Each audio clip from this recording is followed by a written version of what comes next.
a narrower margin than Hodgson. Hayden is third, but look how close Walker is to him now. He's overtaken Hislop. Mackenzie's still sixth, Pater seventh, and Tosland eighth. John Crockford is the leading privateer with Davey Wood behind him now. Gordon Blackley is absolutely luckless and dropping down into third place.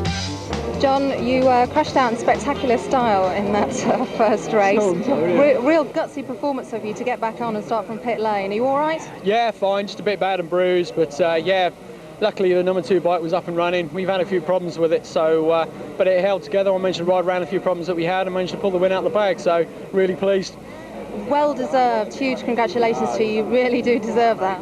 Yeah, it was. I didn't quite know whether I'd be allowed to go out or not, but the medics gave me all clear, and luckily the race hadn't started. I had to start from pit lane, but hey, it was, I was there on the track and won at the end, so that's all that counts.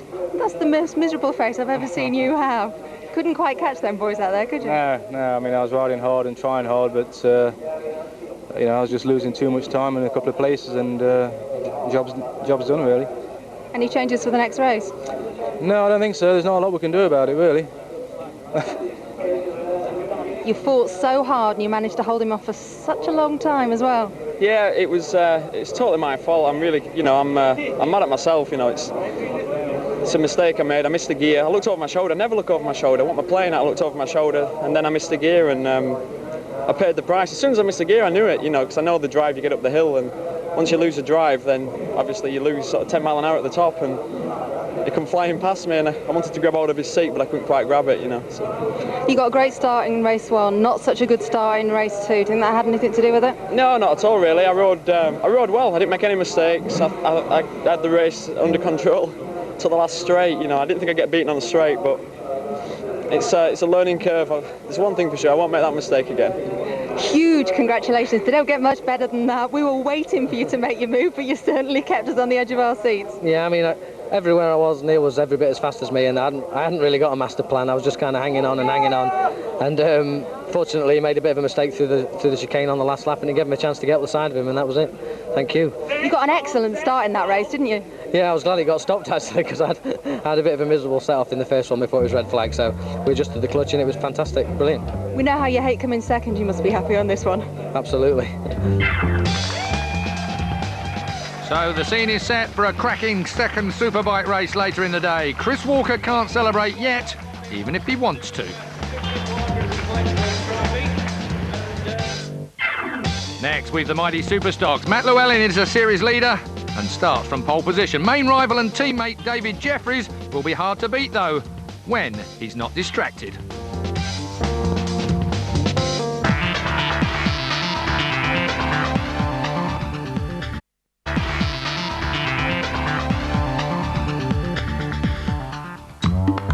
Snetterton saw a huge turnout for round 5 of the British Championships, and you could see why. With this much talent on the grid, it's hard to resist.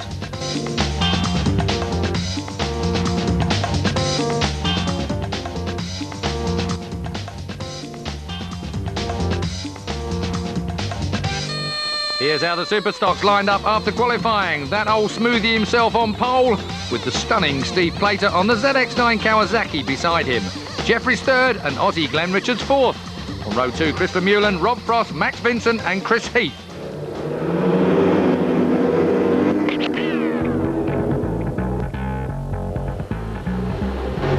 It's a green light!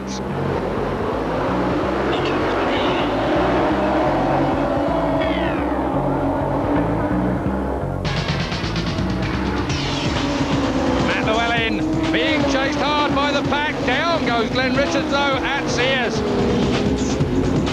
Rob Frost, Rob Frost nerfed out the way by Steve Plater. Here comes Plater.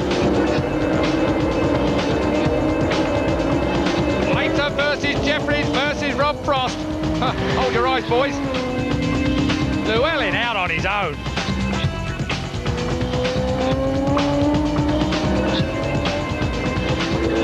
Matt Llewellyn is nothing short of superb.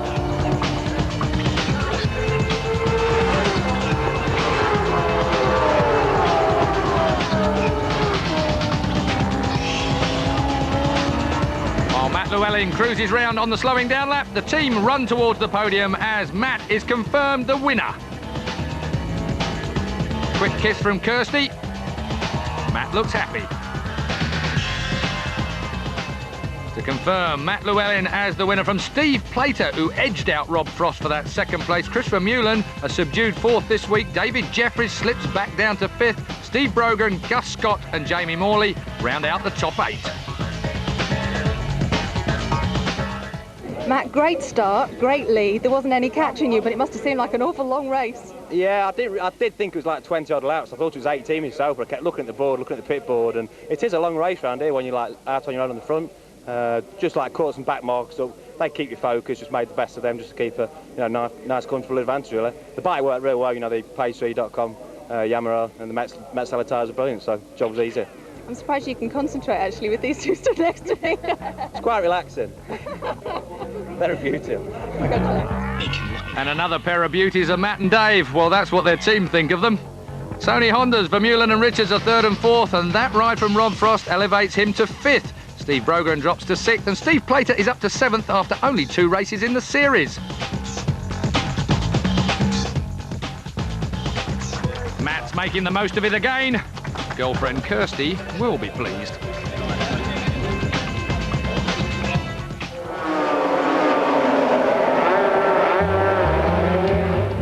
The defending 250cc British champion had a hell of a week at Snetterton. John McGuinness was drafted in to replace Jim Moody on Castrol Honda's Supersport Challenger, and after brilliantly qualifying 4th, he went and spectacularly dumped his more usual mode of transport at the chicane, and pays the price. John, that last chicane proving to be a bit of a problem for you. Are you okay? Yeah, just giving me my right hand a bit of a bash and my left ankle a bit of a bash, but high-siding out of there, I'm quite lucky, I think. I don't know, I think I was just getting a bit enthusiastic with the right hand there. I think the circuit, track temperature's quite cold, the air temperature's quite cold, and there's only a couple of left-handers on the circuit, so you don't really work the left-hand side of the tyre that much, so possibly my own fault, I got a bit anxious on the throttle there. A sore ankle and a massively swollen hand is not what you need to beat this lot. Darren Barton and team have regrouped after a disaster at the last round, and he starts from pole. Some good names way back on row 3 too. Watch out for Jason Davis and Lee Jackson. They've a lot of work to do though. Defending 250cc British champion and series leader this year, John McGuinness is 2nd place on the grid, but he's injured. Can he make it work? The lights have gone to green.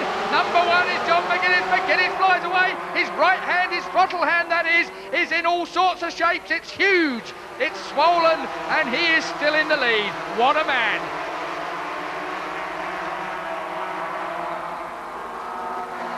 There is Darren Barton. That was the pole man. And he crossed the line still in 13th place and 7.7 seconds behind the leaders. That is going to be no good to him.